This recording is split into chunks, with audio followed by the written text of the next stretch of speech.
रूस और यूक्रेन के बीच चले आ रहे युद्ध के कारण वहां फंसे एमबीबीएस की पढ़ाई कर रहे भारतीय छात्रों को सुरक्षित निकालने की जद्दोजहद के बीच सरकार ने ऑपरेशन गंगा के तहत हंगरी, रोमानिया, पोलैंड सीमा से भारतीयों को सुरक्षित ला रही है।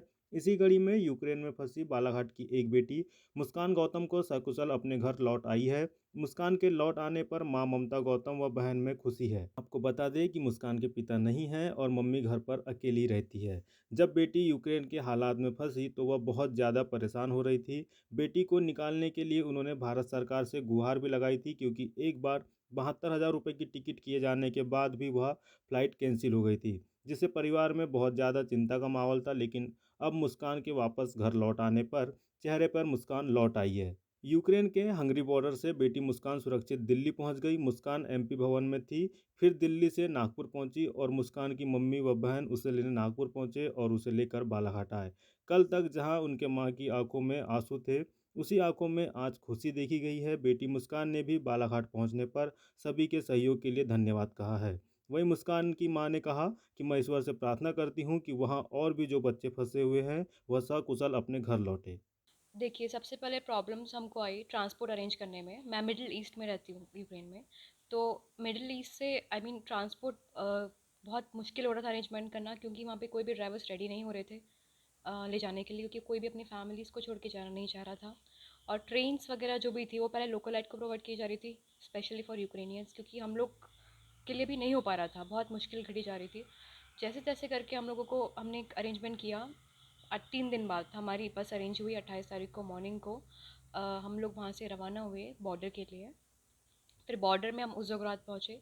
फिर उज़ोग्राद से जुहानी, हंगरी का बॉर्डर, वहाँ से हमने बस का सफ़र किया लगभग 10 मिनट। फिर ट्रेन से, फिर हम ट्रेन से गए जुहानी। जुहानी से फिर हमें बूडापेस्ट तक ले गया गया, इंडियन एम्बेसी द्वारा बस अरेंज किया गया था। तो वहाँ से लगभग 5 घंटे का सफ़र तय करते तक हम बुडापेस्ट पहुँचे। बुडापेस्ट में हम लोग लगभग 6 आवर हम लोगों ने वेट किया। फिर after 6 hour we got a flight to Delhi. फिर दिल्ली में लगभग कल सुबह मॉर्निंग में दिल्ली पहुंच गई। उसके बाद फिर 2 बजे लगभग मुझे नागपुर की फ़्लाइट मिली वहाँ से, दिल्ली से। वहाँ पे हालत बहुत ज़्यादा ख़राब है। लकीली मेरी सिटी में मैं जिस दिन निकली उसी रात को अटैक हुआ।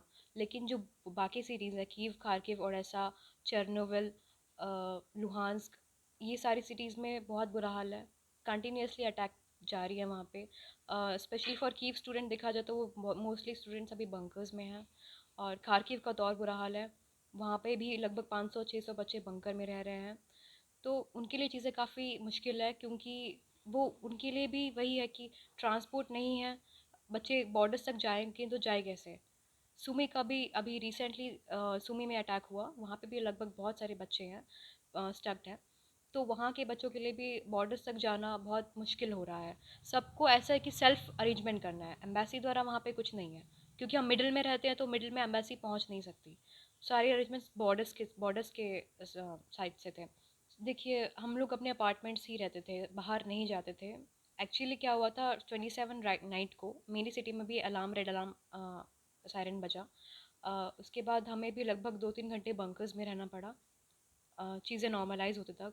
उसके बाद हम वहाँ से वापस निकले और सुबह 5 बजे 28 तारीख को हम लोग बॉर्डर के लिए रवाना हुए, हगरी बॉर्डर के लिए। देखिए, बॉर्डर से भारत सरकार की मदद स्टार्ट हुई। लाइक फॉर इंडियन एम्बेसी द्वारा बस हुई फ्रॉम जुहानी टू बुडापेस्ट। और फिर बूडापेस्ट से फिर फ़्लाइट हमें मिल गई।